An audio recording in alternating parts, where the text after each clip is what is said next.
टेंभोड्याचा मुख्य रस्ता आहे, आपण पाहू शकत असाल. आणि रस्त्याच्याच बाजूला हा भला मोठा खड्डा आहे. खरं तर हे भगदाड म्हणावं लागेल आपल्याला.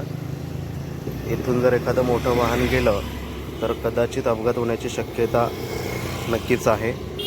बघू शकतो आपण कशा पद्धतीने हे भगदाड पडलेलं आहे. आणि हा आहे मुख्य रस्ता.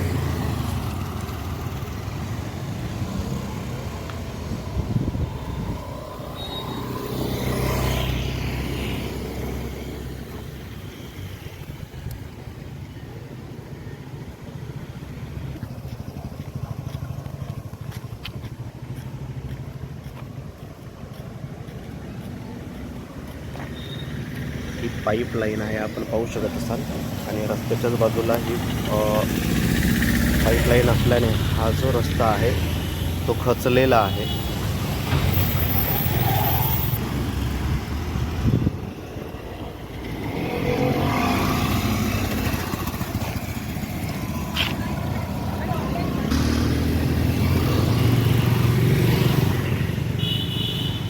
हा रस्त्यालगतचा संपूर्ण परिसर आहे, आपण पाहू शकत असाल.